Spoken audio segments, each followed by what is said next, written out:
E eu acho que isso é importante, porque aí dá uma marca, não é? No nosso curso, da excepcionalidade que a gente quer tanto imprimir nesses nossos esforços. E os livros da coletânea mostram isso, né? Verdade. Inclusive o seu artigo na coletânea 3, né?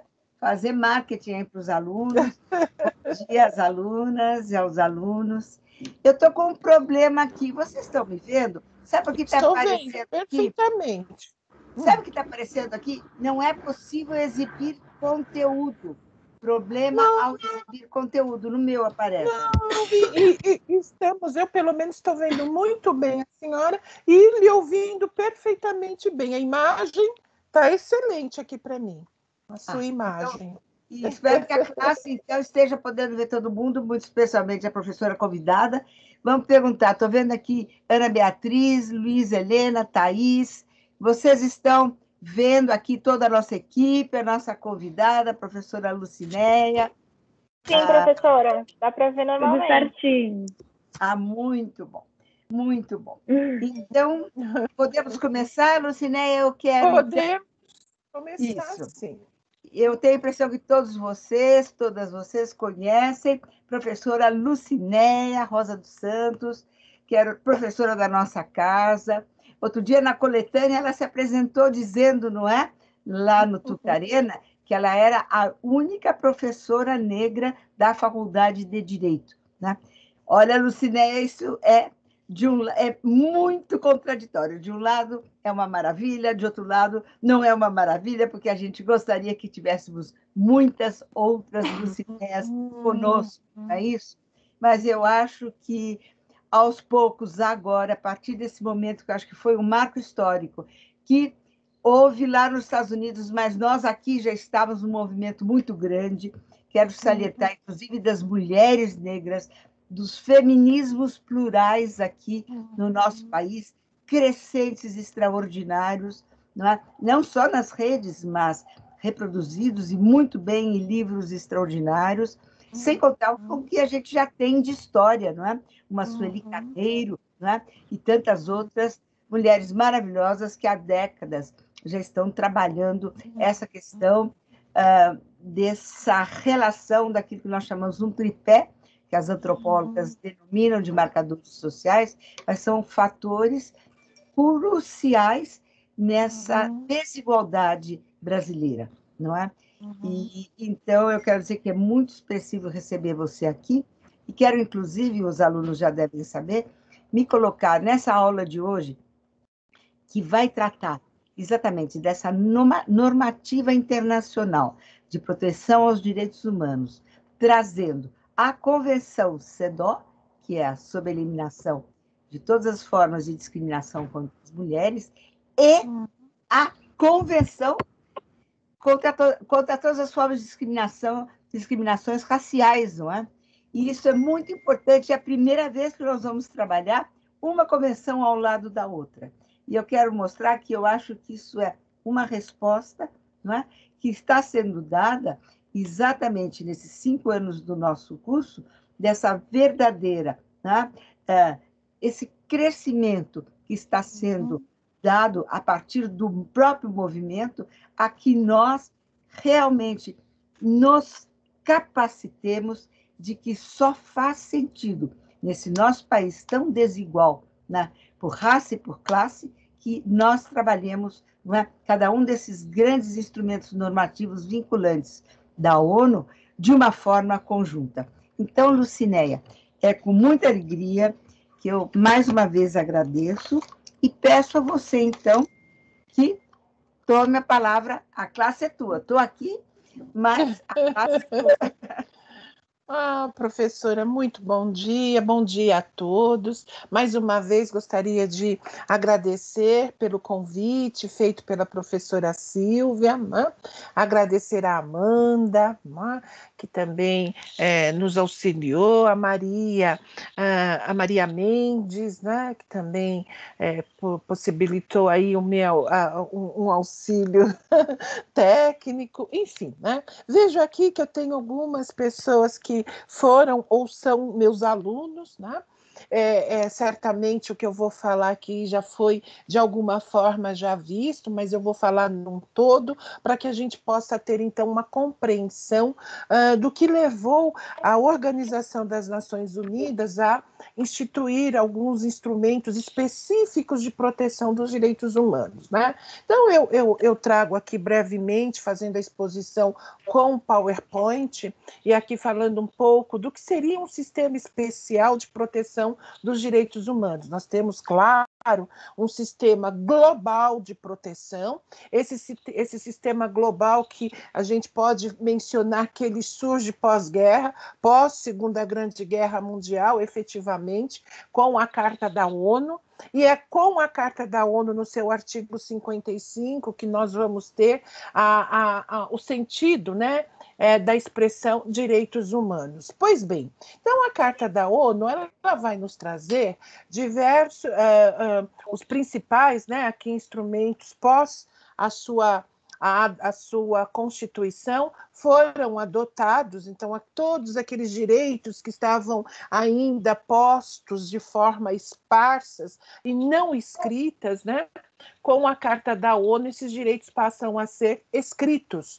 E aí nós vamos ter, claro, a Carta Internacional dos Direitos Humanos, e essa Carta Internacional dos Direitos Humanos ela é composta pelos três instrumentos. Inicialmente, a Declaração Universal. A Declaração Universal, que inicia-se, né, no seu preâmbulo, dizendo todos são iguais perante a lei, têm um direito sem quaisquer distinção. Né? Então, todos são iguais perante a lei, tendo direito sem quaisquer distinção.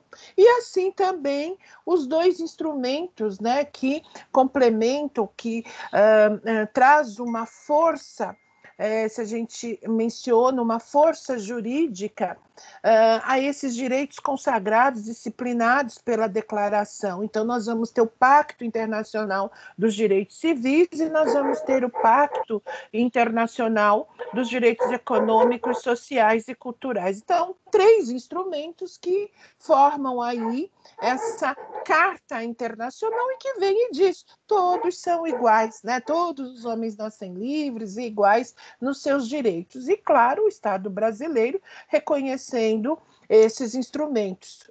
No ano de 90, e um Estado brasileiro reconhece, né, os dois instrumentos, o Pacto Internacional dos Direitos Civis e o Pacto Internacional dos Direitos Econômicos, Sociais e Culturais. Bom, pois bem, aí vamos falar um pouquinho do que seria efetivamente esse instrumento, esse sistema especial de direitos humanos. Em 1993, aí um outro instrumento de grande importância, que ele vem e reafirma os princípios da Declaração Universal dos Direitos Humanos, então ele reafirma a universalização e a indivisibilidade dos direitos humanos. Então, os direitos humanos existe uma reafirmação dessa universalização, os direitos humanos são universais e são indivisíveis. Não é? Então, em 93, esse instrumento denominado Declaração do Programa de Ação de Viena, até por conta de eu costumo mencionar uma nova história, né? Nós tivemos uma construção histórica dos direitos humanos, pós-Segunda Grande Guerra Mundial, uma reconstrução histórica desses direitos, e no final dos anos 80, início, até meados dos anos 90, tivemos também uma outra história desenhada que centralizou-se em determinadas regiões, mas que serviu, é claro, de uma grande mudança em relação à pessoa humana, em relação a diversas situações até ali vivenciadas, e que gerou mais tarde, novamente, a declaração do Programa de Ação de Viena, reafirmando os princípios da Declaração Universal lá de 48. Né? Então, quando nós tivemos na América o processo de redemocratização de alguns países, em razão de até então a vivência, né, ter vivenciado um processo de ditadura militar, não é? Na Europa, a queda do Muro de Berlim, né, e, consequentemente, também a dissolução do Estado soviético. Na África e em alguns países da Ásia, a autodeterminação dos povos como um dos objetivos da Carta da ONU sendo implementada, ou seja, aqueles estados que estavam sob tutela, seja de uma forma compulsória, ou seja, através de conflito armado ou de renúncia dos colonizadores, acabou-se existindo um maior número de estados adentrando, né, tendo seu próprio estatuto político e reconhecendo com a sua autodeterminação, reconhecendo aí a Carta da ONU. Então, como integrante da ONU, havendo um maior número de países. E com isso, é claro, com todo esse movimento existente, começou-se a ter aí, a se apregoar uma necessidade de instrumentos, isso desde os anos 60, né? A necessidade de se apregoar instrumentos que pudesse trazer aí um reconhecimento efetivo para muitos grupos que estariam à margem, né? Então, apesar de nós termos diversos instrumentos, os principais instrumentos de direitos humanos, trazendo essa igualdade, mas essa igualdade não era de fato alcançada. E aí, a própria organização que tem o seu sistema global de proteção dos direitos humanos, e quando falamos desse sistema global, nós estamos falando de todos os instrumentos, não só da Carta Internacional, não só da Declaração de Viena, mas também dos seus órgãos, né, dos seus principais órgãos, tudo isso forma o chamado sistema global, como também o sistema regional,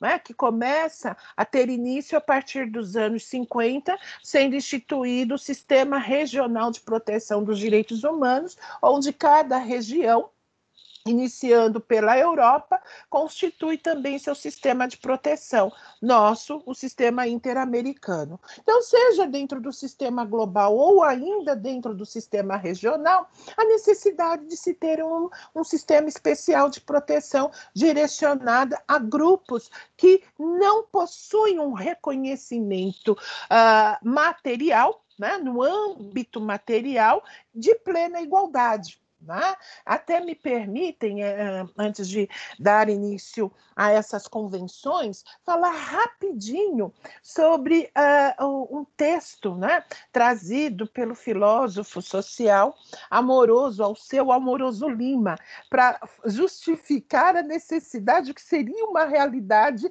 desigual frente a dispositivos, a instrumentos que trazem a igualdade, né?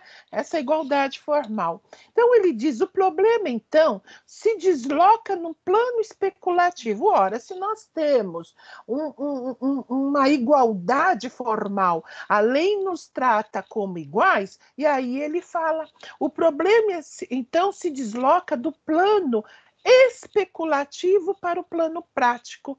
Ninguém nega o princípio de igualdade, né? Esse princípio de igualdade, mas na realidade as condições sociais são de tal forma inadequada à realidade desigual que para corrigi-las transformam o princípio em um flaut-voz, né? Tanto mais perigoso quanto mais correspondente a uma verdade. Então, aqui, ele vai discorrendo sobre a necessidade, o que seria essa desigualdade, aonde está essa desigualdade, senão no âmbito material. E ele vai discorrendo para justificar quais os meios para trazer essa igualdade, ou seja, tratar os desiguais, né, de forma desigual. Então, em linhas gerais, ao Moroso de Lima, ele traz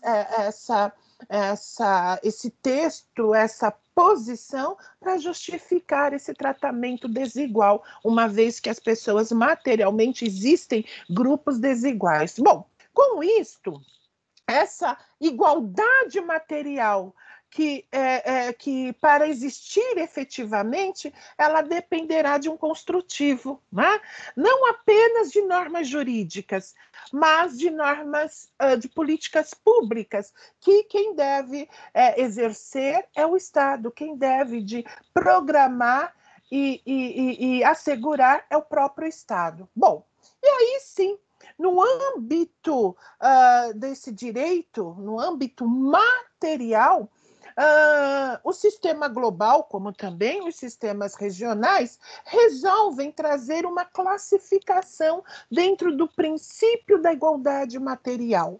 E essa classificação ela se dá sob dois prismas, dois critérios, né? O critério de identidade pelo reconhecimento de justiça, então quer dizer, o critério de identidade, né? Pelo reconhecimento de identidade, o critério ideal de justiça pelo reconhecimento de identidade. E ele traz um outro critério, que não é o objeto do nosso estudo, que é o critério material pelo sentido de justiça social, não é? As desigualdades sociais.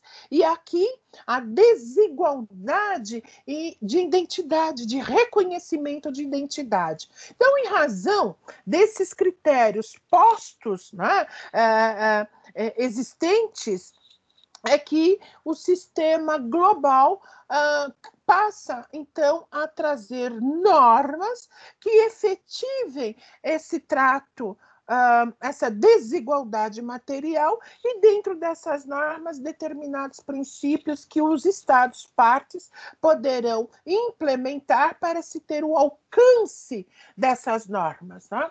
Então, inicialmente, o sistema especial, aí aqui eu apresento um rol dessas convenções específicas de proteção a certos grupos, denominados grupos minoritários ou grupos vulneráveis, né? Hoje essa denominação é a que tem sido mais defendida e mais posta, né? Os grupos vulneráveis, e aí traz um rol de convenções, né? De proteção internacional, de instrumentos internacionais de proteção de direitos humanos a esses grupos. Eu coloquei aqui um rol dessas convenções, desses grupos, mas vamos nos ater em duas convenções que é o nosso assunto hoje. A primeira convenção é a Convenção Internacional sobre a Eliminação de todas as formas de discriminação racial, e a outra, a Convenção sobre a Eliminação de todas as formas de discriminação contra a mulher, né? Então, essa primeira convenção, que nós vamos ver aqui brevemente, a Convenção sobre a Eliminação de todas as formas de discriminação racial. Essa convenção, ela tem aí foi adotada pela Assembleia Geral da ONU no ano de 1965. Então, através de uma resolução feita pela ONU, se instituiu aí a chamada Convenção sobre a Eliminação de toda a Discriminação Racial em 21 de dezembro de 1965, cujo Estado brasileiro a ratificou em 27 de março de 1968. Então, em 27 de março de 1968, o Estado brasileiro vem e ratifica essa convenção. 68, né?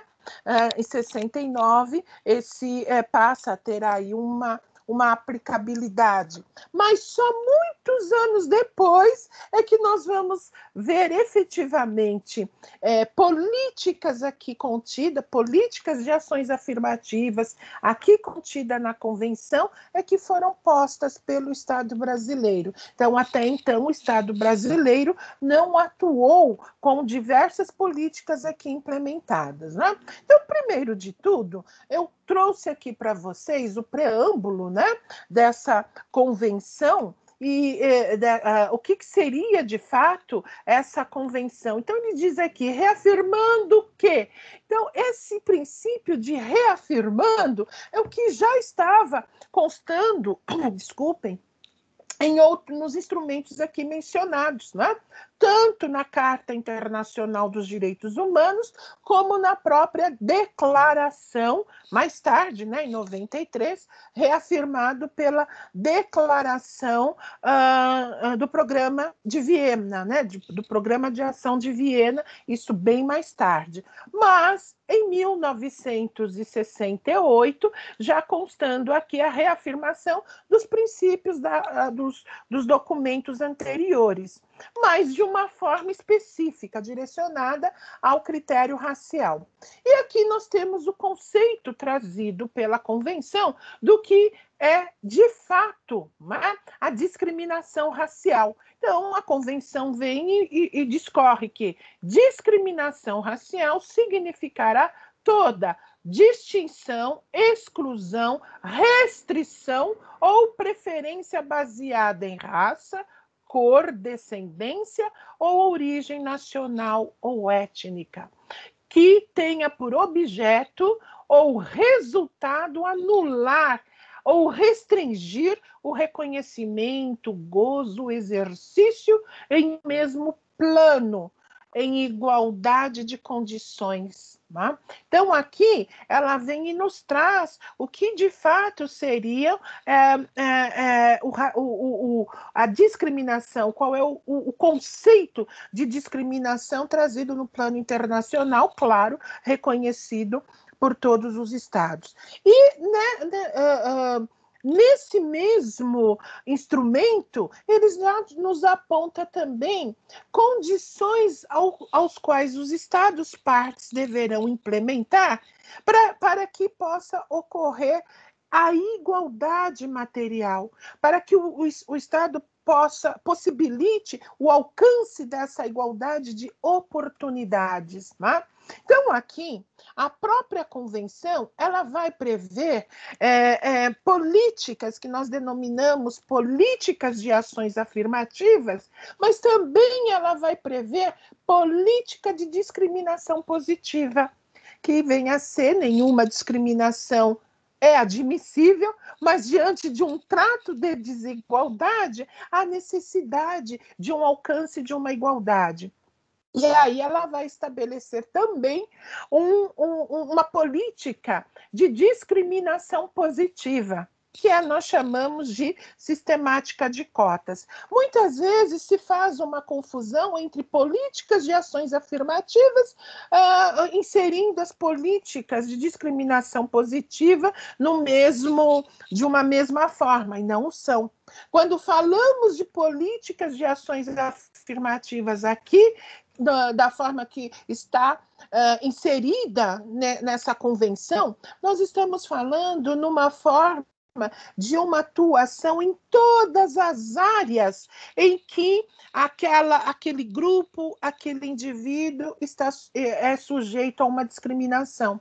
Então, tanto no âmbito econômico, social, no âmbito cultural, no âmbito político e civil. Então, são normas programadas que serão postas para que possam alcançar em todas as áreas essa igualdade.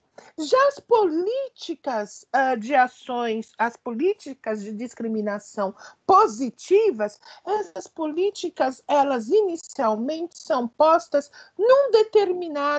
numa determinada área de atuação daquele grupo, daquela pessoa humana, para que possa, de imediato, de uma forma mais rápida, ter o alcance dessa igualdade. Não é? Então, enquanto as políticas elas vão ter aí todo uma forma programada, já as políticas de discriminação positivas, elas são céleres e são também transitórias, né? Elas não são ad eterno. Existe um período da sua transitoriedade que o Estado, ao reconhecê-la, não tem como mensurar qual vai ser esse período, mas à medida que ele vai implementando essas políticas e vai se tendo alcance material dessa igualdade de oportunidade, é que vai se tendo o abandono a essa política de discriminação positiva. Então, é uma natureza transitória, mas ela é célere. E aqui nós vamos ver que a própria previsão, né, a própria convenção, ela traz essa previsão. Então, voltando aqui, é que tem uma faixa, me perdoe, que eu não consigo enxergar, mas uma das previsões, ela vai estar aqui no artigo 2º da convenção, né? Então, o próprio artigo 2º, ele vai reafirmar as distinções e exclusões existentes no critério racial, mas é no artigo 4º que ele vai trazer aí essa política de discriminação positiva, né? Quando ele menciona que não serão consideradas discriminação racial as medidas especiais tomadas como único objetivo de assegurar o progresso adequado aos grupos raciais ou étnicos ou de indivíduos que necessitem de proteção que possa ser necessárias para propiciar a tais grupos ou indivíduos igual gozo ou exercício de direitos humanos e liberdades fundamentais, contando que tais medidas não conduzam, em consequência, a chamada manutenção de direitos, né? Então, aqui, ele menciona sobre a manutenção de direitos separados para diferentes grupos raciais e não prossigam após terem sido alcançados seus objetivos. Então, aqui, a própria convenção, ela fala dessas políticas, mas ela diz não podem serem mantidas.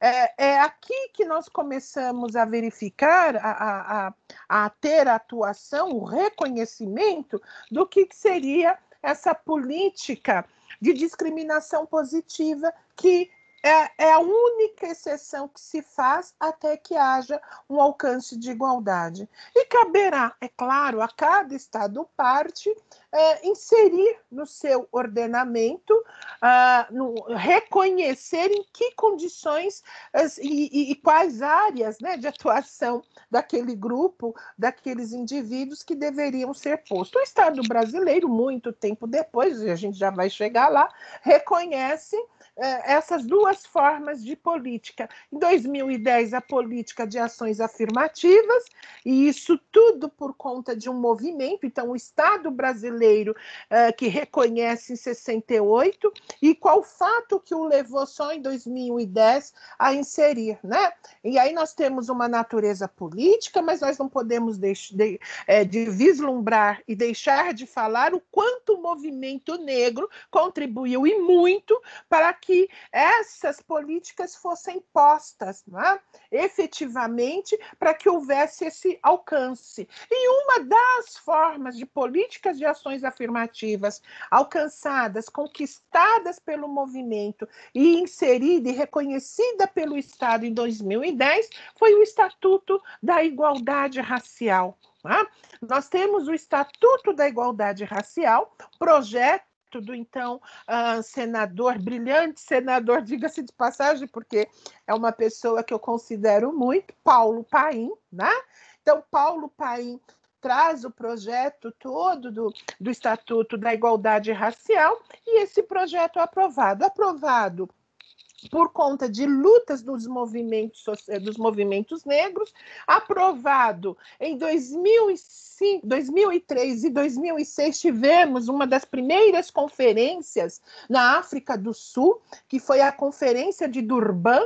Isso também ensejou uma força muito grande para que a aplicabilidade do que em 1968 foi reconhecido pelo Estado brasileiro fosse inserido efetivamente no nosso ordenamento jurídico. E a Conferência de Durban, que trazia também nessa reunião as questões, né, das discriminações raciais, das questões de discriminação em relação à xenofobia. Então, foram postas essas questões na Conferência de Durban e que isso também trouxe uma força muito grande para que fosse inserida dentro do nosso ordenamento jurídico políticas de igualdade racial, né? Então, nós temos aí o próprio estatuto que vai trazer em todas as áreas, né?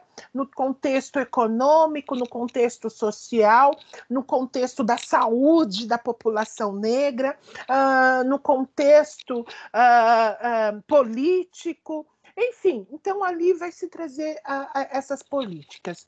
Em 2012, temos aí a aprovação da lei que fala sobre a legislação de cotas, e aonde o Estado brasileiro vislumbrou a ser inserida essa política de discriminação positiva, se não inicialmente no âmbito das universidades públicas, né? Então, no âmbito dessas universidades públicas, se ter ali a sistemática de cotas, né? Essa sistemática de cotas, inicialmente no âmbito do ensino superior, das universidades públicas, mas que teve uma grande discussão. É muito importante a gente falar disso, né? As cotas, enormes discussões, onde muitos diziam que é isso, um sistema de cotas que traz uma inferioridade, aumenta mais o racismo, e, enfim, né? Diversas discussões teve-se em relação a essa questão das cotas. E vou dizer para vocês, foi muito bom, foi excelente e é necessário essa discussão, porque escancarou-se, houve a oportunidade de se colocar às claras um debate que até então não era, se passava por cima, que é o debate em relação ao racismo. Toda vez, isso é histórico, todos podem aí avaliar, mas o Brasil, num determinado período, foi sempre conhecido como um país da chamada democracia racial, em razão da sua miscigenação, né? Depois de um grande estudo dos eugenistas, né? Trazendo a superioridade em relação à população negra, e aí vamos ter mais tarde esse debate, um debate, imagina, essa postura e essa imposição de uma democracia racial, e de um outro lado, sempre os movimentos negros gritando contra o racismo, e isso muito claro pela falta de igualdade e a representação nos espaços. Né? Até que nós vamos ter essa discussão das cotas que se possibilita colocar um debate do racismo à mesa e a partir daí a gente verificar. Hoje a grande maioria que está aqui, me permita, eu sempre falo, super jovenzinhos, né? Mas não viram claramente há alguns anos e não muito tempo atrás, né?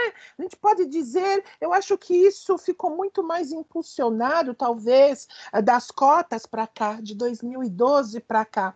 Mas no âmbito publicitário, onde víamos a população negra? Era impensável você ter, né? Olha como esse debate das cotas é de uma grande importância e traz uma grande reflexão, inclusive no âmbito publicitário, no âmbito econômico. Eu não estou dizendo que isso que tivemos o alcance, mas perto do que tínhamos, graças a todo esse movimento feito por diversos movimentos negros, por mulheres negras, desses movimentos que eu vou mencionar, né? Graças a isso, ainda não, hoje nos possibilita em ter, não é o suficiente dentro de um número de 54% da população negra entre pretos e pardos, né? E essa representatividade ainda não é, não estou dizendo que é o suficiente, mas ainda assim eu posso dizer que muito superior a anos atrás, né? Eu me recordo que eu só fui ter, e me permitem de trazer um exemplo tão mais necessário no âmbito publicitário, só para vocês terem ideia, jamais pensar. Eu fui ter pinturas, né? Fazer pinturas no meu rosto a partir dos 21 anos, até então 22 anos, porque eu não me conformava com as maquiagens existentes aqui no Brasil para a população negra, né?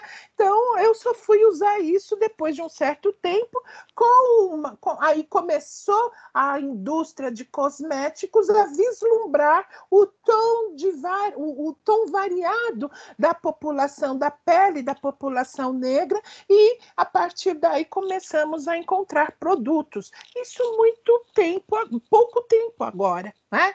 Seria impensado, nos dias dos pais, nós termos uma publicidade onde se reunissem a família negra. E pensem como isso não seria para a criança que está assistindo a televisão e não se vê representado, não ver os seus pares na publicidade. Né? Então, hoje, quando nós vemos os dias dos pais sendo representado numa publicidade, nós vemos que negros possuem contas bancárias, né? E aí, sendo isso colocado na publicidade, é um salto, é um enorme pulo. Né? Quando nós vemos produtos para cabelos naturais, que era impensado há tempos atrás, a não ser aqueles produtos alisantes que acabavam, eu não tenho nada contra, cada um tem sua maneira. Eu não acho que você tem que ter ditadura A ou B. O que eu acho que a ditadura do liso, quando é imposto, é para que você desenhe uma afeição. Mulher sofreu muito com isso. E só. Hoje não, hoje nós temos essa liberdade enquanto mulheres, no exercício da nossa beleza natural, né? Coisas que nos eram impostas.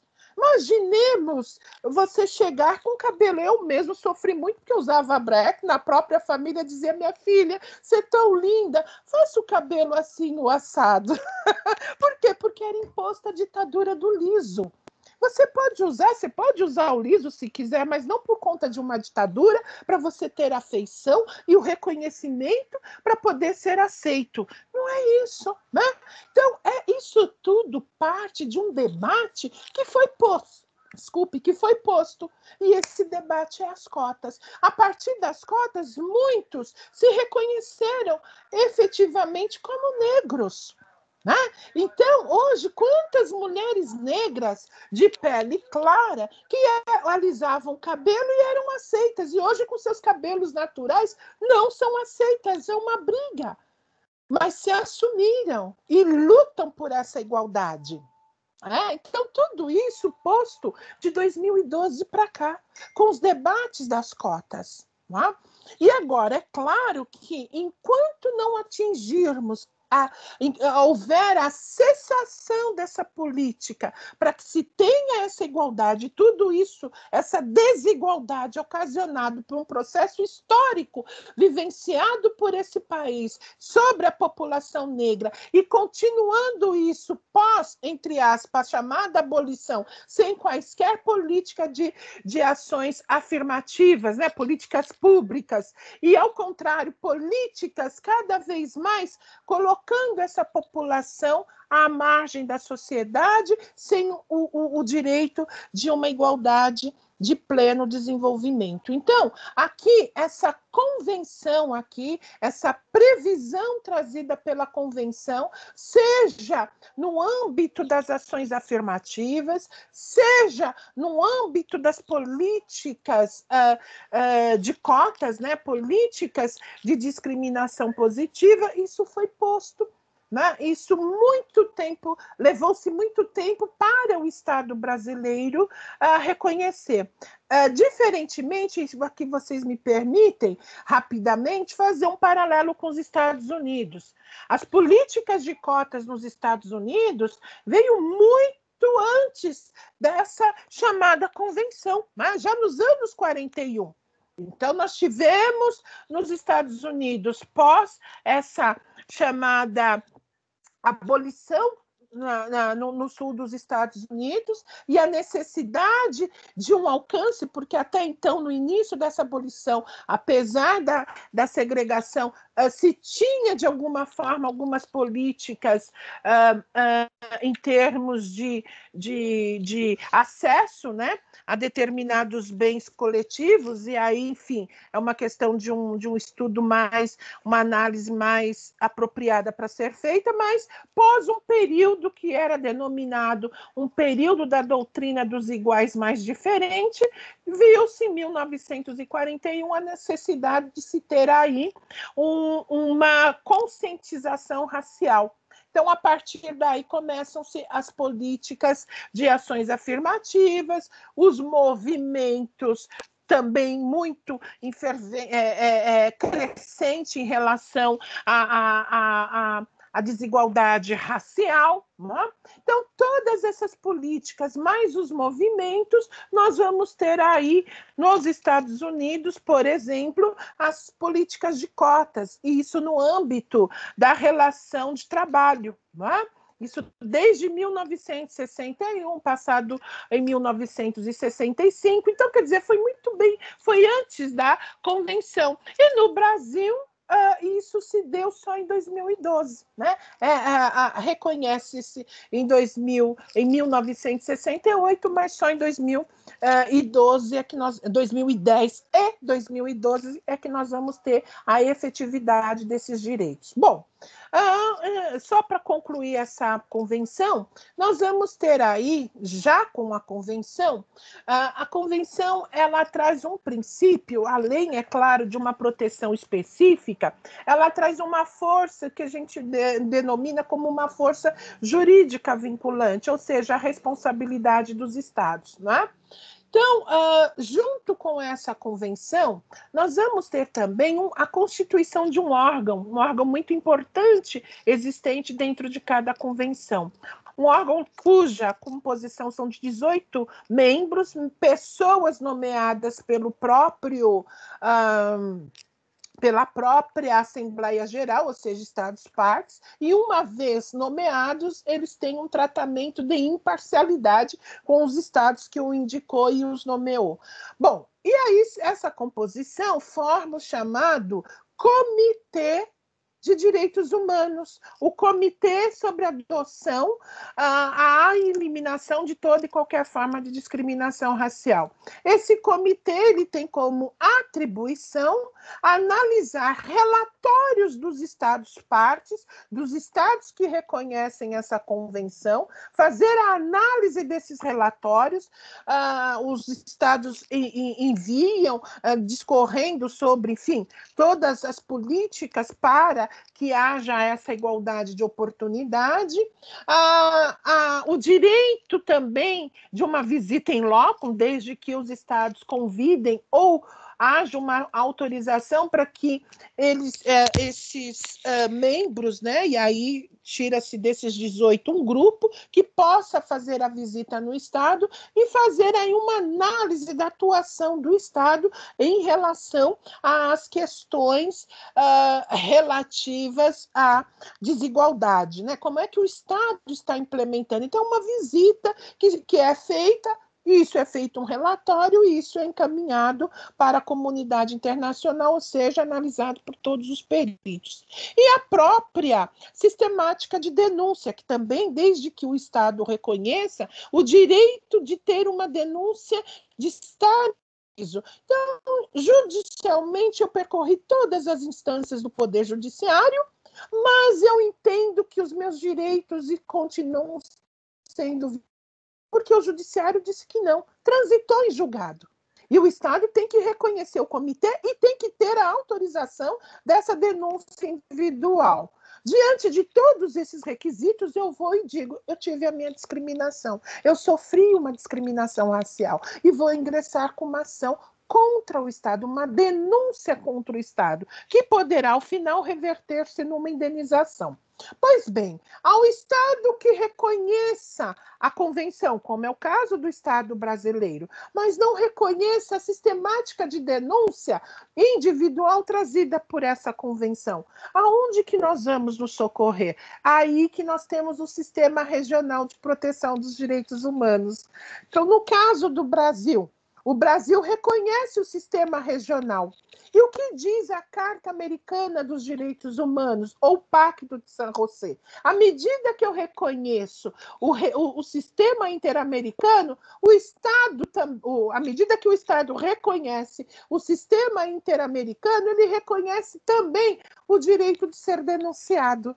Então, essa denúncia no âmbito racial, se não resolvida internamente, nós vamos para o âmbito interamericano. Nós temos um caso histórico no Brasil, um dos casos, mas esse é marcante, que é o caso da Simone Diniz.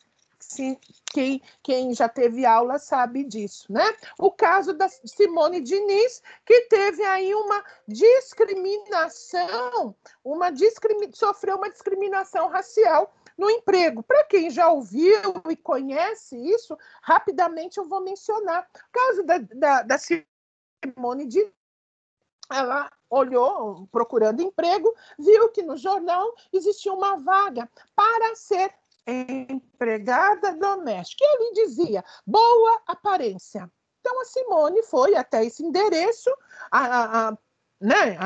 para se candidatar a essa vaga. A pessoa que a atendeu seria a que estava solicitando aí a atividade e olhou para ela e falou, olha, mas nós precisamos aqui de pessoas de boa aparência. E pessoas de boa aparência, você tem boa aparência, você é negra, algo assim. E a Simone simplesmente saiu de lá e foi fazer a denúncia. Inicialmente foi na OAB e ingressaram com a ação e não viram a relação de um racismo, e aí ela foi à órbita internacional, isso no âmbito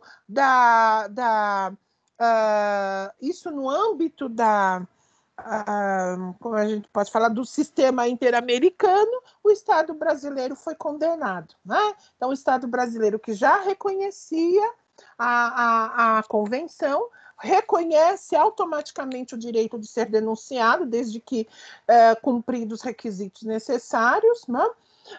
E então houve a condenação, e a partir dessa condenação, uma indenização, e o Estado brasileiro mesmo se comprometeu no sentido de não fazer com que houvesse mais essa publicação nos jornais, contrata-se pessoas de boa aparência, né? Então, o Estado, além de ser condenado e pagar uma indenização, se comprometeu perante a Comissão Interamericana de Direitos Humanos a não trazer mais essa desigualdade, esse trato de desigualdade. Pois não, professora? Acho que está desligado o microfone. fazer um pequeno comentário, que eu estou tão preocupada que nós já estamos chegando ao fim. Tá. Então vou voar. Mas eu não quero, de forma alguma, que você deixe de fazer a sua amarração, né? Como a gente diz, não há nem dúvida. Eu gostaria, Lucinéia, de, inclusive, depois desse caso da Simone Diniz que você está dizendo, só trazer bem para a nossa atualidade o que aconteceu ontem, né? Tem a data de 12 de agosto de 2020, lá na vara, que eu quero até ler, Poder Judiciário, deixa eu abrir aqui, é o Poder Judiciário lá da vara de Paraná, não é? E uma juíza, que coisa tão lamentável, não é? Uma juíza foi capaz de dizer o seguinte, na hora de fixar uma pena base para uma determinada pessoa, no caso, um jovem negro, ela disse o seguinte, nós vamos depois passar para a classe esse documento que deve ter. Vejam só, sobre a ipsis verbis, nas próprias palavras da juíza, sobre sua conduta social do rapaz negro, nada se sabe. Atenção, seguramente é integrante do grupo criminoso, vírgula, em razão de sua raça, vírgula, agia de forma extremamente discreta os delitos e o seu comportamento, juntamente com os demais, causavam o desassossego e a desesperança da população. Mas grifos, em razão de sua raça, certamente ele era integrante do grupo criminoso. Esse mesmo tipo de afirmação é feito em 2 outros momentos dessa mesma decisão. Eu quero aqui trazer esse choque de realidade, é choque efetivamente. Todos nós que estamos nos deparando com algo nesse sentido, né? Partindo de um poder judiciário que, como sabemos, faz parte da população brasileira e não poderia deixar de ser diferente, lamentavelmente, ele ainda reproduz estereótipos e discriminações em nível tão expressivo. O que eu quero chamar a atenção, e você sabe tão bem, Luciné, mas aproveitar o gancho, já que estamos aqui juntas, nós duas, eu que fui do Comitê CEDO e você que tanto trabalha o tema da discriminação racial, mencionou aí exatamente a vivência do CEDO, do Comitê contra todas as formas de discriminação racial, que são mecanismos muito semelhantes aos mecanismos próprios do Comitê CEDO, como sabe, né? E que mencionou o caso Simone Diniz, e aí eu quero mencionar no caso do Comitê CEDO, não é? Tivemos o caso da Aline Pimentel Teixeira, também, da saúde mental, no município de Belford Roxo, no estado do Rio de Janeiro, não é? Exatamente por uma questão de mau atendimento na saúde pública, em questão de uma gravidez que ela portava, e ela acabou demorando tanto a ser atendida, foi confundido com problemas estomacais e tudo mais, e essa pessoa, a pobre jovem Aline, que já era mãe de uma garotinha de 4 anos de idade, ela veio a falecer com 28 anos, por um destrato, e o Comitê CEDO, não é? Fez questão de ressaltar que nisso ia uma condenação ao Estado brasileiro, não apenas pela não suficiente prestação de serviços públicos à população, mas incluindo o tema da raça. Aqui eu quero, então, dizer o seguinte, sabem o que o Brasil respondeu ao Comitê CEDO da ONU? Eu ainda estava lá na época. Ele respondeu dizendo assim, que ele aceita as críticas em relação aos serviços de saúde pública, que podem ser melhorados, mas que não aceita em relação ao tema discriminação racial. Isso é muito interessante, não é, Lucinéia? Muito. Nós, brasileiros, insistimos, em pleno século XX... Que não há... Insistimos, isso, não é verdade? Insistimos. E vem aí essa juíza, não é? E eu li aqui um pequeno trecho, Vem essa juíza, lamentavelmente ainda uma mulher, ai meu Deus, mas vem, isso acontece, nós mulheres também temos preconceitos, às vezes não só de raça, mas uma série de outros, inclusive contra nós próprias mulheres mesmo, é o que é mais terrível, né? Então, eu queria não deixar de passar, aproveitando essa magnífica aula que você deu a todos e todas nós, né? De dizer, estamos ainda aqui no choque dessa informação do que se passou ontem na vara do Paraná, não é? E esperando que, efetivamente, muita coisa seja feita, não é verdade? E professora... Voltarmos ao Brasil. Existe discriminação no Brasil. Vamos parar com hipocrisia, não cabe mais. A sua palavra, Luciné. Obrigada. Professora, excelente trazer essa questão. Primeiro, eu gostaria de falar o seguinte, isso dado por uma magistrada, ela escancarou, simplesmente, ela escancarou no papel o que, infelizmente, é a percepção de uma boa parte dos magistrados, infelizmente. É duro a gente falar, mas infelizmente. Está aí o sistema penitenciário para ter a prova. Quem é a população que está dentro desse sistema penitenciário? Os dados, né, os crimes, enfim, ali exercidos. O que eu quero dizer é a necessidade de uma disciplina, como a sua disciplina, como a disciplina de gênero e raça, para trazer uma formação e uma humanização para esses estudantes da Faculdade de Direito, para que durante o curso, a sua formação tenha um abandono dos seus preconceitos e tenham um entendimento real de quem ali está diante e julgar sem que haja esses preconceitos. Ela depois veio, pediu desculpa, mas só se fala e só se escreve aquilo que o coração está cheio. Né? Então, aquilo que o coração está cheio é o que se escreve, é o que se fala. Não adianta pedir desculpas depois. Né? Então, essa é uma análise já constituída, seja em relação à população negra, seja em relação aos grupos travestis, trans. Né? Não, ele cometeu esse furto porque ele é desse grupo. Ele fez isso sim, porque as ações dele é essa. Assim o rapaz no shopping, assim o rapaz em qualquer área que for, esse jovem, seja um homem jovem negro, seja mulher negra, eles vão sofrer. Por quê? Porque já está, esse racismo estrutural já está imposto.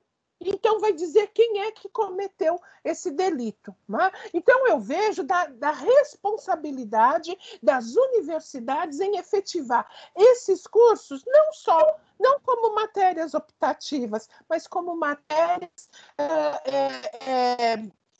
regulares dentro do curso de Direito. Né? Isso alguns alunos mencionaram, colocaram à frente e tem essa necessidade justamente para que a gente não veja o que está ocorrendo. No âmbito da medicina, do atendimento à saúde, é gritante, sim, a distinção que se fazem em relação ao atendimento à mulher negra. Muito gritante em relação à população negra, mas em relação à saúde materna da mulher negra, pobre negra, ela sabe bem qual é o seu sofrimento diante da rede pública, o seu tratamento diante da rede pública, as discriminações que elas sofrem. Existe uma questão que eu só gostaria de colocar. Trouxe certa vez uma moça que está na condição de refugiada, ela era solicitante de refúgio aqui no Brasil, uma advogada do Congo, ela inclusive chegou a ser presidente da ordem lá e veio para o Brasil, e ela sofreu muitas violências, uma violência sexual muito grande, chegou aqui e foi direto para o Pérola Abaixo, foi para o hospital. Ela diz o seguinte, isso ela falou em sala, eu nunca vou me esquecer, que ela teve 2 agressões, o que ela sofreu no Congo quando ela chegou aqui. A forma com a qual ela foi tratada dava a impressão que ela era um animal. Então, esse racismo diante também da saúde pública, diante do trato, a desigualdade no trato do atendimento é muito grande. A violência que nós falamos, né, dessa violência obstetra, ela ocorre e ocorre em grande parte com a mulher negra, pobre negra, né? É nesse sentido. Então, excelente, sim, professora, a sua intervenção, a sua posição. Bom, só para concluirmos e falarmos um pouco dessa intersecção, nós temos aí a professora como já membra, né, da comissão. Nós temos a Convenção sobre a Eliminação de Todas as Formas de Discriminação contra a Mulher, essa muito semelhante, porque também traz os dois mecanismos já mencionados, que são as políticas de ações afirmativas, né, para que haja o alcance dessa igualdade, e as políticas de ação, as políticas de discriminação positiva. Mas é muito interessante, porque quando falamos nessa convenção, inicialmente, quando reconhecida, né, pelos estados, sofreu muitas ressalvas, e à época ressalvas, inclusive, pelo Estado brasileiro, né, que lá no seu artigo 14, no seu artigo 15 e 16, o próprio Estado brasileiro não admitia o reconhecimento em igualdade entre homem e mulher no chamado trato familiar, né, na condução aí de igualdade familiar. Enfim, vários estados fizeram aí diversas ressalvas ao assinar essa chamada Convenção dos Direitos Humanos da Mulher. E essa convenção que traz esses princípios da mesma forma que a Convenção sobre a Eliminação de Todas as Formas de Discriminação Racial, o Estado brasileiro, como outros, vislumbrou aonde poderíamos inserir essa discriminação positiva. E o Estado brasileiro, recentemente, à luz de um governo de uma mulher, resolveu inserir esse princípio, esse trato de igualdade no âmbito parlamentar, né? No âmbito dos partidos políticos, no âmbito de uma representação parlamentar. E é claro que, por analogia, em outros aspectos também, né, onde se tem uma eleição, que se figure cotas em relação à mulher. Bom, mas essa convenção, diferentemente da Convenção sobre a Eliminação de Todas as Formas de Discriminação Racial, ela traz também um comitê. O comitê, na Convenção sobre a Eliminação de Todas as Formas de Discriminação Racial, ele já nasce com essa convenção. Já no caso da mulher, não, né? Houve um grande período para se reconhecer aí a chamada forma, esse mecanismo que atribui uma responsabilidade dos estados no tocante à eliminação, a esses direitos humanos da mulher. Esse que é um chamado protocolo. O comitê e, consequentemente, os seus instrumentos só surge em 1999. Olha, a Convenção sobre a Eliminação de toda e qualquer forma de discriminação contra a mulher, como já vocês todos já têm conhecimento, né? Ela teve aqui a adoção pela ONU em 1979. O Estado brasileiro a ratificou em 1984, mas só no âmbito desse protocolo, dessa responsabilidade, se assim podemos dizer, dos estados, a Organização das Nações Unidas implementa um protocolo facultativo, trazendo o comitê e todos os mecanismos dessa proteção desses direitos só no ano de 99, cujo Estado brasileiro só em junho de 2002 a reconhece, né? Então, aqui, só para demonstrar essa grande dificuldade da análise, hoje, inclusive, fazendo um parâmetro, o número de estados que reconhecem a convenção chegou a ser superior ao número de estados que reconhecem a Convenção sobre a Eliminação de Todas as Formas de Discriminação Racial. E isso deu-se essa possibilidade também após a reunião com o Programa de Ação de Viena. Bom, pois bem, feito basicamente, porque a convenção vocês já conhecem de alguma forma um pouco melhor, a Convenção sobre a Eliminação de Todas as Formas de Discriminação contra a Mulher, mas fazendo aqui uma análise dessa discriminação racial e dessa discriminação contra a mulher, aí eu queria fazer uma intersecção em relação à mulher negra, né? Então, nós temos aí uma duplicidade desse caráter, dessa discriminação. A discriminação racial e a discriminação em relação à mulher, né? Então, nós trazemos aí esses dois âmbitos, e que nos traz também uma luta maior. E aí a professora Silvia, no início, já nos trouxe grandes mulheres, como a Sueli Carneiro, nós temos a Cida Bento, né? E aí um número de mulheres, né, de movimentos que estão à frente a se posicionar em relação à mulher. A discriminação, ela sofre a violência doméstica, ela sofre a discriminação na relação de trabalho, ela sofre a discriminação na percepção de salários. Né? O salário da mulher negra e o homem branco chega a ser 44% ou mais a diferença. Né? Então, a gente percebe uma discriminação. Há um número de mulheres que chefia a família, né? Traz aí a condição da chefia da família. É um número de mulheres que estão ainda trabalhando, a tentativa de sair, mas esse processo de desigualdade traz a essa mulher o trabalho doméstico, né? O nome doméstico, né? Então, a maioria são empregadas domésticas, percebendo uma remuneração até ínfima, mas é esta que tem a chefia da família. E hoje, perante a pandemia, nós estamos vendo esse alargamento dessa desigualdade muito grande. E quem é que está ainda dentro dessa desigualdade, se não a mulher negra? Né? Então, estou falando aqui de um número muito grande de discriminação, mas trazendo a mulher negra, porque aí ela sofre essa duplicidade e em todos os setores de sua vida ela tem que estar à frente numa luta muito grande em relação a acabar, ou pelo menos a se manter efetivamente nessa relação, né, nessa desigualdade, e a luta por um alcance de oportunidades. Agora, é a mulher negra também, que é um número muito grande de empreendedoras, eu não posso deixar de falar nisso, né?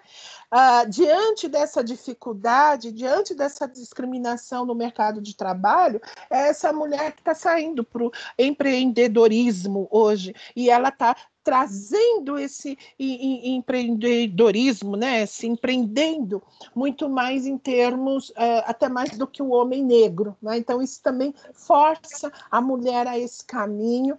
Enfim, então, quando nós falamos, é muito interessante, porque quando falamos numa discriminação da mulher e nos colocamos também em relação à discriminação da mulher negra, ela se justifica justamente por conta dessas duas discriminações postas sobre a mulher negra. E isso vem desde o período escravagista, passando pelo período, né, entre aspas, por falta dessas políticas públicas, a atuação dessa mulher é diferente. Enquanto nós contamos que a mulher, né, não negra, ingressa no mercado de trabalho com toda uma dificuldade, pedindo autorização, a mulher negra já estava nesse mercado de trabalho, chefiando essa família e sofrendo todos os tipos de discriminação. Então, daí nós falarmos nessa intersecção, a discriminação da mulher e a discriminação da mulher negra, que em todas as suas áreas, como aqui já mencionado, ela tem uma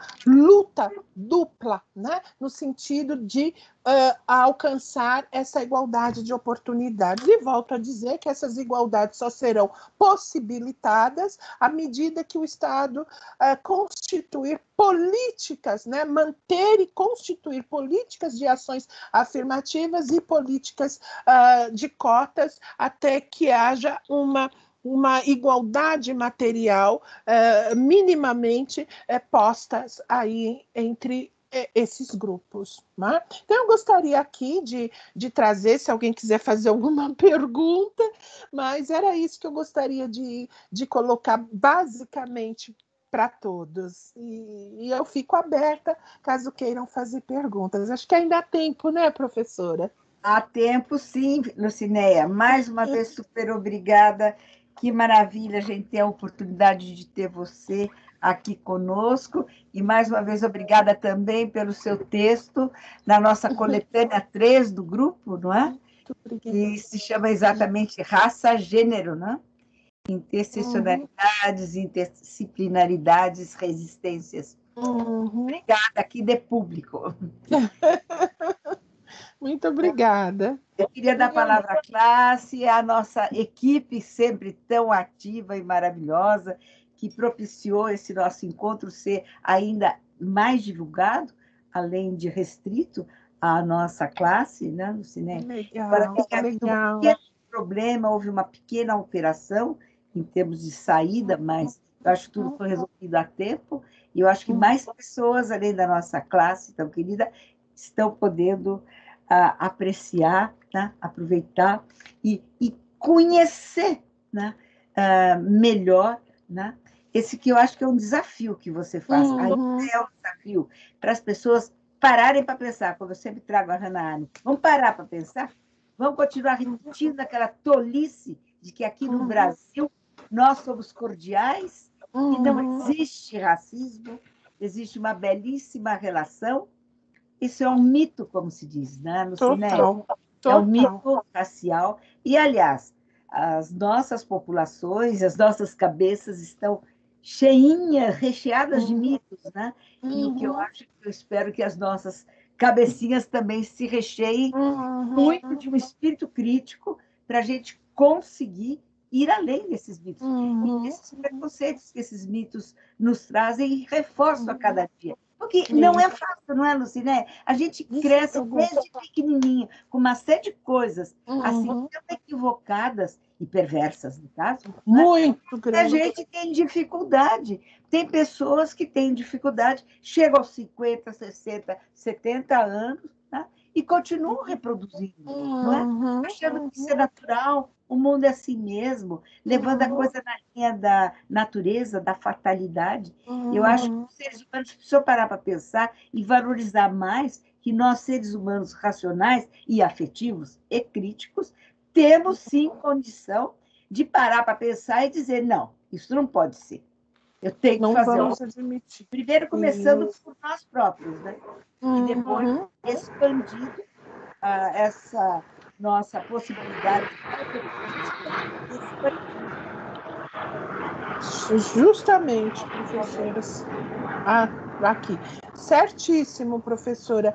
As pessoas, elas nascem, vivem, crescem e reproduzem aquilo, né? Seja dentro da sua vivência, seja até no âmbito, eu não posso dizer isso como cultura, né? Mas dentro de uma ignorância, e passam a reproduzir isso como se certo fosse, né? Como se certo fosse a maneira de falar, né? De se posicionar. Alguém falou, mas eu não consigo ver o racismo, porque aonde eu falo, olha, eu quero lhe dizer o seguinte, é muito difícil você falar para mim, eu vou até mencionar, foi num debate onde eu fui convidada muitos anos atrás para fazer uma fala numa escola pública. Né? E nessa escola pública foram convidados diversos profissionais de diversas áreas, direito e tal. E dentre esses profissionais, duas mulheres negras, eu e uma outra mulher negra, inclusive muito próxima, colega médica, né? E que quando os alunos muito interessados em saber, alunos da escola pública do terceiro ano médio, muito interessados em saber das conquistas, perguntam para ela, a senhora, doutora, sofreu racismo na sua... Não, eu não tive racismo nenhum. E eu olhava para ela e ela dizia, eu tive racismo. Por quê? ela nasceu dentro de uma constituição econômica um pouco mais favorável, estudou em colégios particulares, mas ela nunca teve um olhar para ver que ela era a única negra naquele espaço. E aonde estavam os seus pares? Então, essa falta de olhar da representação nos espaços dos seus pares é o racismo. Porque eles não estão lá por algum motivo. E qual é o motivo? Não é porque não queiram. E aí a gente vem no âmbito, não estou dizendo que o racismo é econômico, mas eu estou dizendo que eu vou no... E também em gênero, eu vou no âmbito econômico, aí eu trabalho numa empresa, numa alta empresa, onde o detentor do poder econômico diz, olha, ok, ele é negro, ele vai ser gerente. Então, ele determina o valor e até onde é a minha ascensão. Eu aqui não quero um negro diretor. Eu aqui não quero uma mulher diretora.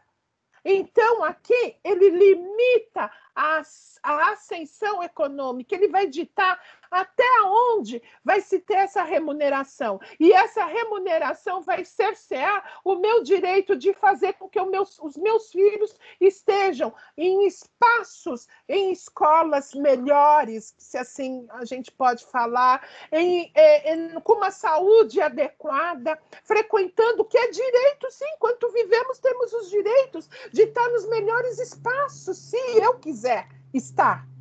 Mas se eu quiser, não porque existe uma imposição e isso vem assim. Né? Então, por isso que muitas vezes isso eu não estou dizendo que tendo você não tem o racismo, porque tem sim. Outra questão errada de se falar, à medida que o negro alcança economicamente, não há que se falar em racismo. Grande balela, porque vai ter o racismo sim. E se ele tiver o olhar, ele vai ver o porquê que ele é o único. Estão tratando ele, não estão tratando ele bem. Estão permitindo com que ele ocupe aquele espaço, porque ele ocupa aquele espaço maior com outro grupo que não é negro, são brancos. Então ele cai na ideia de que o racismo não exista. Mas eu sempre faço uma configuração. Se eu pegar aqui a minha família todinha e formos, por exemplo, num grande restaurante, eu duvido se não vamos sofrer discriminação como já sofremos. É diferente eu ir com 3 amigas brancas e 4 amigas negras. Vamos ter claramente a discriminação naquele espaço. Então, não é somente a questão de se ter o dinheiro alcançou, não. Então, quando se fala das cotas, as cotas são para todos, independentemente do critério econômico, porque o racismo há aqui no Brasil, em todos os sentidos. É isso que eu gostaria de falar. Lucinéia, eu queria dizer como foi tão interessante tudo que você falou, mas essa última parte, eu acho que é um convite que eu faço, então, a todos que nos escutam, né, na seguinte linha, não é? Cada vez mais nós vemos grandes empresas abrindo espaços para nós mulheres falarmos sobre gênero, para muitos homens e mulheres falarem, né, debaterem sobre o tema racial, não é? E o que acontece? Eu acho isso muito interessante, isso é positivo. Mas eu estou querendo relacionar com o que você diz, nós temos que ficar muito alertas. Até que ponto isso pode, contraditoriamente, significar? É algo que se faz, mas é um alguinho, alguito, é só e que pode mascarar um movimento, sim, no sentido de uma igualdade, mas que é um movimento que pode acabar sendo até inconscientemente ou até conscientemente na cabeça dessas pessoas que fazem isso, nessas grandes empresas, né? Grandes multinacionais estão fazendo, escritórios de advocacia estão fazendo. Gente, meus cumprimentos, maravilhoso. Eu só estou querendo dizer, clean, alerta, que isso não seja só algo para vamos responder a essas coisas bonitas que estão acontecendo, etc., etc., mas com um fôlego limitado, certo? Vai ser para ir até, como você falou, Lucinéia, até o nível da gerência, tá? E ponto, não é? Por isso que eu gostei disso que você acabou de dizer. Nós temos que ficar muito alertas. E não bancarmos, né, os incautos, as incautas, as bobinhas, porque a gente tem tanta vontade que o mundo seja assim, mas a gente não pode ficar deixando de... Porque tem vontade de que o mundo seja ótimo, que eu estou lutando e a gente vai alcançar a igualdade, que a gente comece a enxergar, de fato, igualdade, esforços legítimos, quando muitas vezes eles estão misturados por pessoas que têm até consciência de mascarar mesmo. Outros não têm consciência, outros têm vontade de lutar. Por isso que eu quero dizer, essa ideia de trabalhar complexidade, né, é muito interessante, porque com muita frequência, grupos têm uma proposta conjunta e o próprio grupo é bastante complexo, tendo pessoas muito, muito sérias e outros não tanto, mas que estão na linha de alguma coisa que está mais ou menos na moda. Isso é verdade, professora.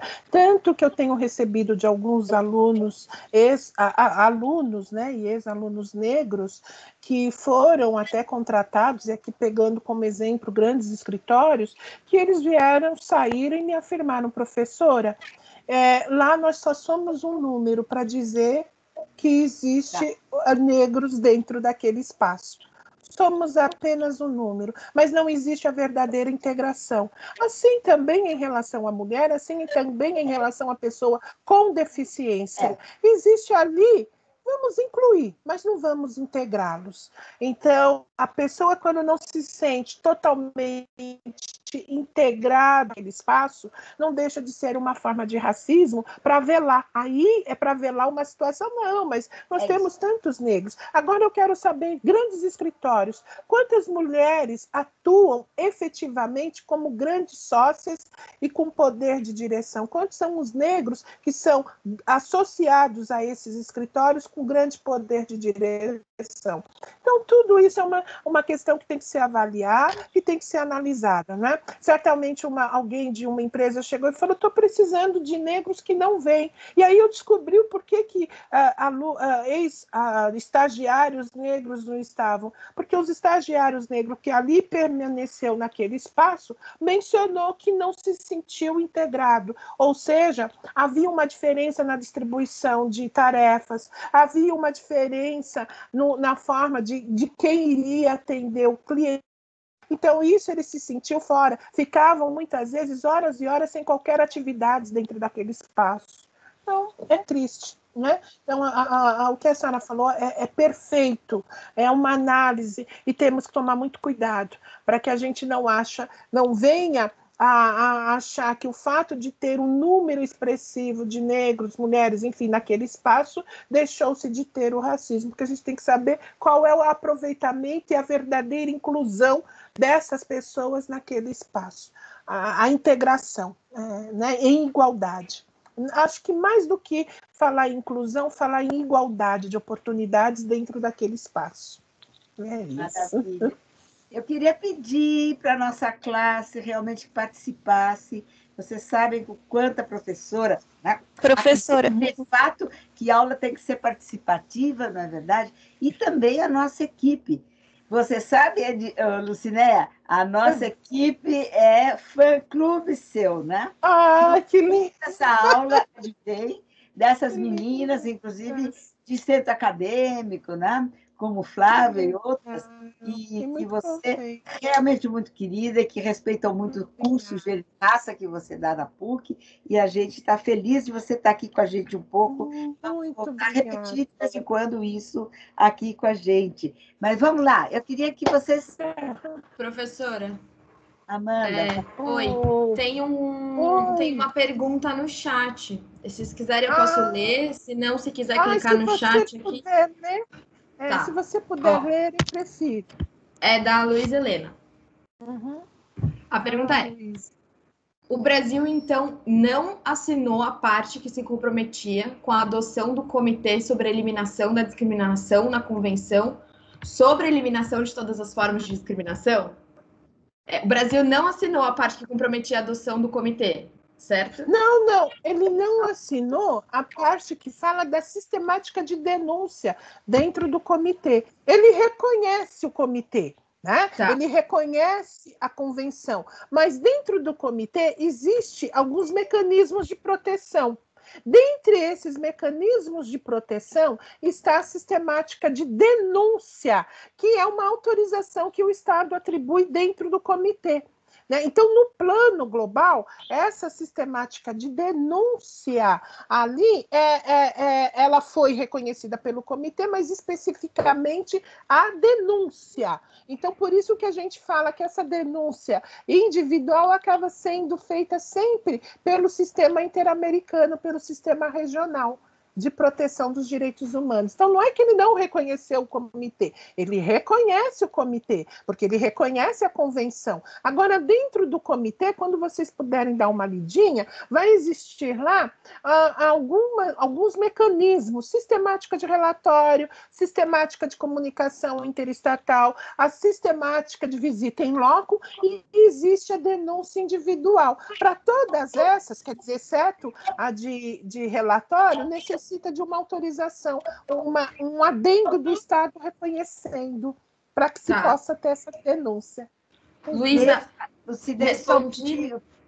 só quero comentar isso. É muito interessante isso que o Lucinéia está falando, né? E já que estamos fazendo a comparação exatamente entre a Convenção CEDAW e a Convenção contra a Discriminação Racial, né? É super interessante. A Convenção contra a Discriminação Racial, que é muito anterior à Convenção CEDAW, é interessantíssimo que ela já trazia esse mecanismo que depois só foi criado em outras convenções, como a nossa CEDAW, que é de 1979 e só foi criada em 1999, 20 anos depois. Vocês, a comissão, chamando vocês, eu falo a nossa e a vossa, né? Então, veja, a da discriminação racial já traz no corpo da convenção. E na hora que o Brasil, então, vai se manifestar sobre este algo, vocês percebem, o nosso país é uma expressão antiga, que eu já sou antiga, posso falar, não sei se você sabe. O Brasil é tinhoso. Sabe o que é tinhoso?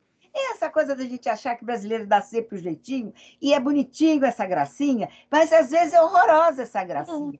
Isso daí, por exemplo, é uma coisa que eu chamaria, nunca pensei nisso, de uma coisa tinhosa do nosso país. O que significa você fazer o bonito de que assina, todinha, etc, etc, mas em relação a um ponto que é crucial, que é, e que então se permita que de dentro do país vá a esse comitê que monitora a própria convenção, se proíbe este mecanismo que já está contido nessa convenção. Que é a própria denúncia. Que é a própria denúncia. Então, é praticamente dar com a mão e tirar com a outra. Você concorda, Lucinéia? Então, isso é francamente aquilo que eu falo. Vamos ter muito cuidado com as tapeações, com esses atos que são máscaras, mas que, na realidade, eles encobrem um racismo horroroso. Porque qual é o sentido de dizer assinamos, o Brasil sempre assina. Eu sei o quanto o Brasil sempre assina, dos 12 anos que eu tive lá. Sempre assina quando chega na hora de cumprir, né? Mas aí, até antes do cumprir, ele já fez essa ressalva da denúncia. E aqui, sobre ressalvas, né, que se chamam reservas, eu quero dizer aqui, e Lucinéia, aliás, já mencionou, não é, Lucinéia? Em relação à Convenção CEDAW, a nossa, a das mulheres, né, todas, sofreu toda mais. A sua diversidade, né, até universal demais, que não dá nem para, se o comitê tivesse, através das recomendações gerais, chamado tanta atenção na sua vivência hoje de 35 anos por aí, que efetivamente mulher não é a mulher branca, etc, etc, que praticamente quem ajudou a construir, quase todos foram, aliás, também um bom número de mulheres, inclusive latino-americanas, estiveram assessorando a elaboração da Convenção da Mulher, não é verdade? Mas uma coisa é o instrumento formal. É o que eu vivo dizendo para os alunos de direito, você deve também, né, Lucinéia? Muito não vamos desvalorizar os avanços formais normativos, sejam os internacionais, os regionais, os nacionais, os nossos propriamente constitucionais, os nossos que estamos avançando. Você mencionou o Estatuto, não é verdade? Que é tão importante, não é? E nós também, mulheres, avançamos muito. Mulheres como um todo, na sua diversidade, nós avançamos muito nessas últimas décadas, em termos de igualdade formal e alguma igualdade substancial. Mas, atenção, alguminha, tá? Uhum. Isso para nós, mulheres professoras de direito, nossas queridas alunas de direito, elas têm essa noção de dizer sim, estamos incluídas, nós mulheres somos jovens, poderosas mulheres, não é verdade? Mas a grande maioria da mulher brasileira ainda não está nesse patamar nosso, né? Infelizmente. Então, eu acho que essa defasagem entre o formal e o direito substantivo, material, existe em relação a nós mulheres e em relação a todas as pessoas de raça negra, né? Embora raça seja alguma coisa que cientificamente se usa, mas politicamente e juridicamente a gente ainda usa a palavra, né, Luciné? Te dou a palavra. Aliás, uma aluna ia falar, desculpe, eu acho que eu cortei. Quem ia falar, Amandinha? Não, professora, eu só perguntei se tinha sido respondida a pergunta e ela disse que sim, que ela entendeu agora. Então tá bom. A Luísa Helena, que perguntou aqui no chat. Que ótimo. Então, é nesse sentido mesmo. Agora, é interessante, não é à toa que o Brasil, como bem aqui falou a professora Silva, então imaginemos em 1968 o Estado brasileiro ratifica essa Convenção sobre a Eliminação de Todas as Formas de Discriminação Racial, que foi adotada em 1965 pelas Nações Unidas. 68 passamos todo um período, e esse período da ditadura militar, alcançamos o ano de meados dos anos 80, entramos em 1985, mas nós só vamos ter, de alguma forma, uma eficácia e essa eficácia ainda parcialmente, né? Depois de grandes movimentos, quando surge o Estatuto da Igualdade Racial, que traz as políticas e ações afirmativas, e a legislação de cotas, que nos traz a discriminação positiva. Mas, em termos de denúncia, é no âmbito interamericano, quando o Estado brasileiro reconhece a Convenção sobre a Convenção Americana, ou seja, o Pacto de San José, que nos traz aí a responsabilidade dos Estados frente à Comissão Interamericana e também à Corte Interamericana de Direitos Humanos. Então, por isso que a gente vê o caso da Simone Diniz, o caso da Denise Pimentel, né, em relação sempre no âmbito do sistema regional interamericano. Então, é essa questão, né? Então, nós temos muito lindo, temos legislações belíssimas, compromissos excelentes, mas a eficácia, a aplicabilidade na eficácia é comprometedora. Isso. É isso. Lucinéia, em relação ao sistema interamericano, eu gostaria de lembrar a todos que nos assistem, principalmente as nossas alunas e alunos, não é? Que a nossa próxima aula vai ser exatamente sobre a violência de gênero na perspectiva internacional e que vamos trabalhar a Recomendação Geral 35, lá do Comitê CEDAW, não é verdade? E eu convido para você ser uma das nossas a estar assistindo essa aula, que quem vai dar vai ser professora Fabiana Severi, uma jovem feminista estudiosa da Faculdade de Direito de Ribeirão Preto, não é verdade? E vai ser muito interessante, se você estiver ao nosso lado, para, na medida em que você quiser também dialogar, claro, que eu acho que as partes, né, mais gostosas da nossa aula, né, é a parte que a gente pode realmente trocar ideia, né? Fazer essa comunicação, e seria muito bom que você, então, na próxima aula, que ainda estaremos versando sobre o CEDAW, porque a recomendação 35 é do CEDAW, tá certo? Mas que você ainda possa estar sempre, em todas as aulas, você está convidada para estar com a gente, está podendo pontuar uma das perspectivas dessa diversidade da mulher, não é? Muito bom, saber. Quando surgiu a Convenção CEDAW, da mesma forma que quando surgiu a Declaração Universal dos Direitos Humanos, né, em 48 e em 45, a carta que você já se referiu, não é? Se tratava daquele homem, ser humano universal. E eles falavam homem. achando que estavam captando, porque a linguagem dizia isso, cabia homem e mulher naquela neutralidade de algumas linguagens. Se bem que a nossa espanhola, a portuguesa, a francesa nunca teve neutralidade nenhuma, as línguas latinas. Né? Sempre ficou o homem mesmo. Na francesa, o homem. E eles querem que a gente se sinta incluída. Não é verdade? É impossível, né? Somos umas implicantes. Imagine, nós sempre estivemos incluídas na Declaração Universal dos Direitos Humanos. Eu falo sim e não. Estávamos com uma invisibilidade suficientemente grande, não só na Declaração Universal dos Direitos Humanos, mas em N outros documentos jurídicos internacionais, interamericanos e nacionais, tal qual na história do mundo, né? A invisibilidade das mulheres na história do mundo. E aqui eu quero sugerir aquela beleza de livro da Michelle Perrault, Minha História. Ela fala a minha. Então, se coloca subjetivamente como uma mulher, escrevendo, a partir da subjetividade dela, Michelle Perrault, a história das mulheres. É lindíssimo esse livro.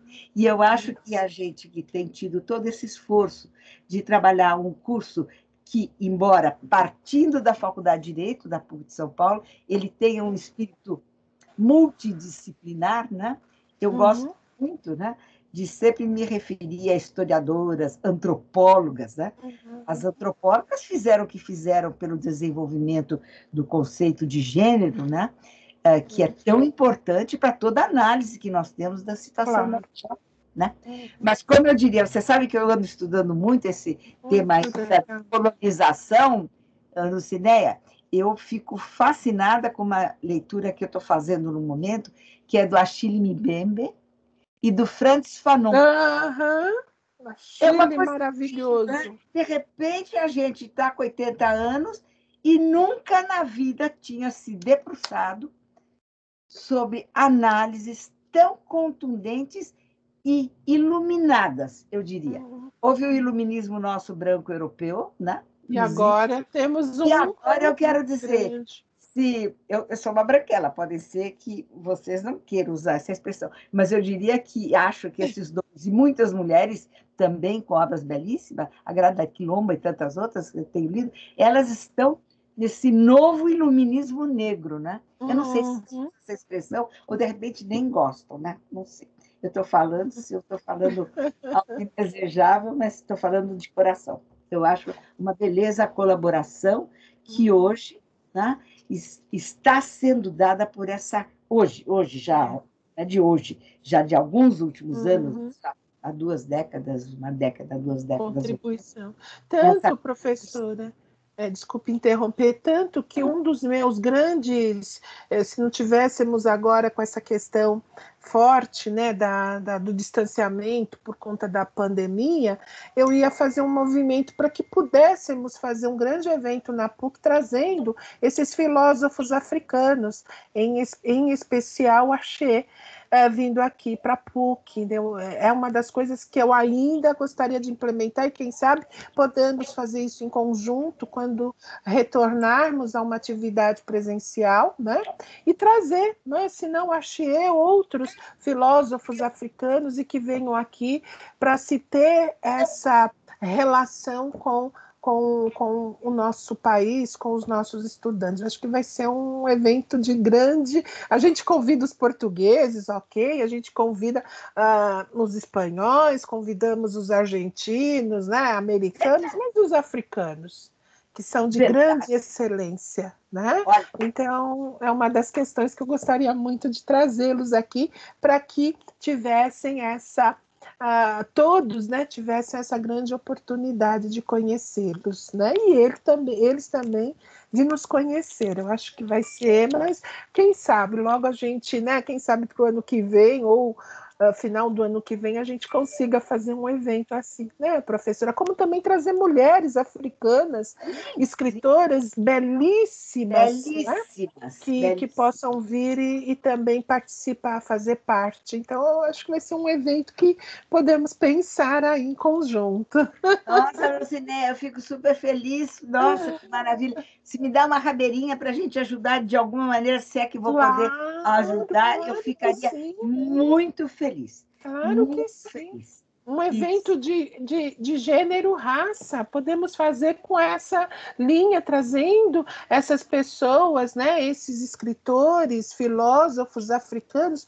Meu Deus, eu vi agora a Etiópia, o avanço de quem nós vimos, como que estava a Etiópia, que, claro, é uma grande nação, principalmente na antiguidade, teve o seu desenvolvimento, mas que teve um período muito difícil e ela ressurgiu das cinzas. Como não trazer? Eu estava vendo uma escritora, eu falei, meu Deus, essa mulher precisa vir para falar um pouquinho dessa luta, dessa história da Etiópia aqui para nós, né? E é uma professora universitária, eu não me recordo agora o nome dela. Quem sabe a gente fazer um contato e trazer essas pessoas para fazer essa intermediação dentro, talvez, de um evento de gênero e raça, professor. Acho que a gente pode pensar nisso. Luciné, eu não estou me permitindo ficar quietinha, eu devia ficar. Eu quero dizer a vocês, quando eu estava na ONU, eu estive em uma das reuniões lá na Etiópia, porque a Etiópia é uma das sedes da ONU no mundo. Lá na África, é na Etiópia. E eu tive uma oportunidade de apenas uma tarde, porque a gente trabalha muito nesses eventos, eu tive a oportunidade de ver o quê? Como é que se chama? O esqueleto, em suma, dessa mulher primeira, que é a Lucy, é da Etiópia, da africana, que é uma das maiores descobertas, mais ou menos recentes, da humanidade, em termos, eu não sei o nome próprio que se dá, desculpa a ignorância, mas que eu estou esquecendo. O nome que se dá a quando se descobre em ruínas, não é? Inclusive esqueletos e registros históricos, no caso do ser humano, da época tal, assim, a Lucy. Eu cheguei a ver, eu fiquei assim, super emocionada. Não é? Então, eu acho que esse resgate da história, Luciné é ser muito mais jovem que eu, podia ser minha filha, mas também já está caminhando para cá. Eu não sei se é nós com a nossa idade, vou perguntar para jovens da equipe aí, que devem estar assim, adorando essa possibilidade delas todas, quando elas vêm para ajudar e fazer as coisas, elas fazem mesmo, não é? O que é que vocês acham dessa ideia de algo como disse a Lucinéia, de fazer algo em conjunto, mas aí vai ser para arrebentar, como disse a Lucinéia, que ideia ousada. Não é, professora? Um dos grandes sonhos é fazer esse intercâmbio, essa possibilidade. Eu acho. Brasil-África, né? Em termos de conhecimento, de crescimento, de tudo. Eu acho que é bom, mas aí vamos ver as alunas. E a gente, de repente, pode começar já até ver isso, para quando voltarmos na relação presencial, a gente só verificar aí a estrutura e aí partir disso com a PUC, né? Mas pelo menos a gente já começar a fazer uns contatos, enfim, a pensar nisso para o nosso retorno presencial. Muito bem, minha querida. Nós vamos ter que encerrar, mas eu quero dar a palavra para as nossas jovens da nossa equipe. Se não fossem elas, nós estaríamos aqui esnobando, aí, aparecendo em lives, extra classe e tudo mais. Eu queria pedir a Amanda, a Flávia, a Clarissa está aqui. A Maria não está aparecendo, mas ela deve estar por aí também.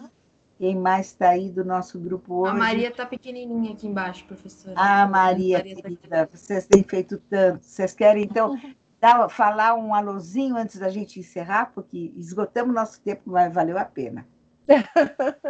Ei, Maria! Acho que o nosso grande alô é dizer muito obrigada por essa aula, professora Lucinéia, e dizer que, eu não sei, eu estou respondendo por mim, mas elas me dão bronca se for mentira, mas acho que a gente com certeza topa, precisa e quer fazer dar certo esse projeto. Inclusive, temos que começar a pensar, a gente já até mandou aqui umas coisas no grupo, já começar a viabilizar essa oportunidade. E eu vi algumas pessoas comentando aqui no chat, dizendo, pena que é nosso último semestre, mas, gente, a nossa divulgação, ela nunca é estrita, né? A turma, a sala. Então, a gente não é válido o conhecimento se ele fica fechado. Então não se preocupem quanto a isso, assim, se tudo der certo, a gente vai divulgar até na Lua, então tá tudo bem. Maravilha. Sim, professora, pode contar com a gente para esse projeto. Já estamos super animadas. Que bom, que bom. Então eu já vou. A gente depois pode criar um grupo já sobre isso, e aí a gente vê as articulações já iniciar. Eu vou conversar, e aí a professora sabe do CERT, que é da Cida Bento, a gente pode chamar algumas unidades, como eu posso falar? Entidades para também, né? Eles têm um contato muito grande com esses professores da África. Enfim, acho que a gente pode criar um grupo e já começar a articular para quando viermos numa atividade presencial, a gente já ter isso mais ou menos esquematizado e marcar a data e as condições de como trazê-los, né? Eu acho que, e aí aceitar com a PUC a gente vislumbrar isso. Isso e aí, podia pensar em trazer também algumas coisas da cultura também africana, né? Que normalmente os eventos da professora têm intervenções artísticas, né? Seria bem legal. Nossa, a gente poderia inclusive convidar a professora Cimeia, né, para participar dessa contribuição artística, que também, enfim, é brilhante, já contribuiu bastante com a gente, tanto aqui na optativa, quanto também na nossa coletânea. Então, enfim, seria incrível. Professora Lucinéia, queria agradecer a sua presença ilustre aqui com a gente. Foi incrível tê-la conosco. Inclusive, tenho aula com a senhora agora também à noite em raça e gênero. Que lindinha!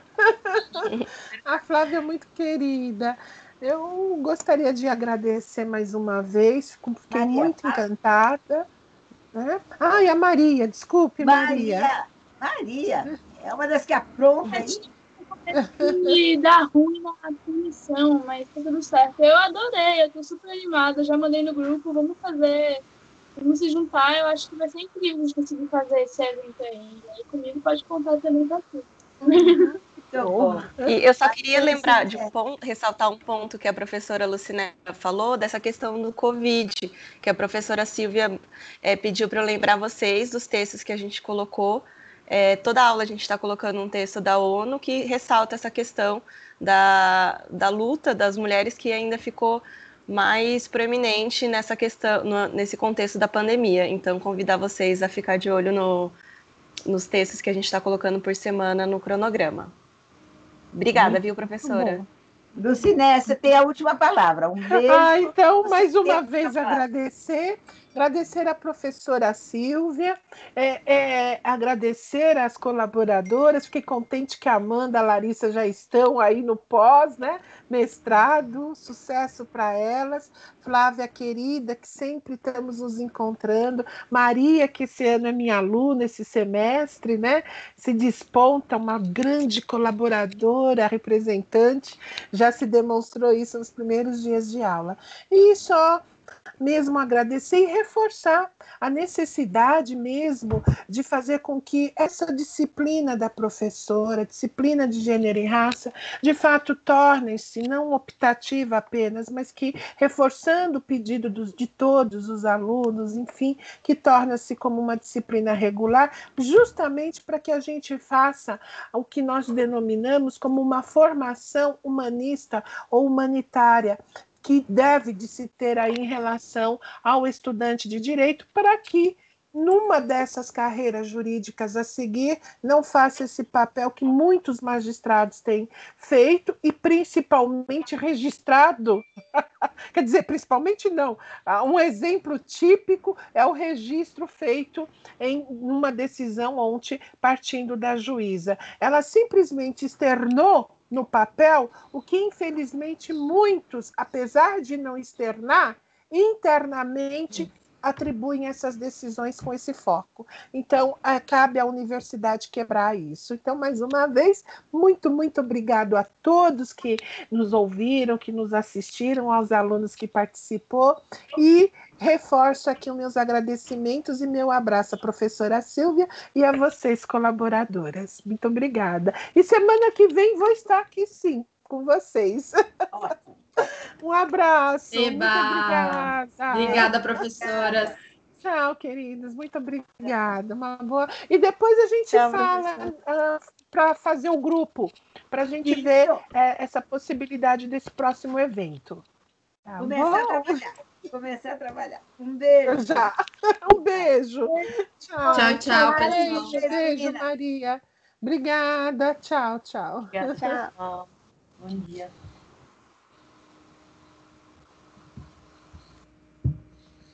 Vou tirar uns prints aqui do chat para mandar para eles.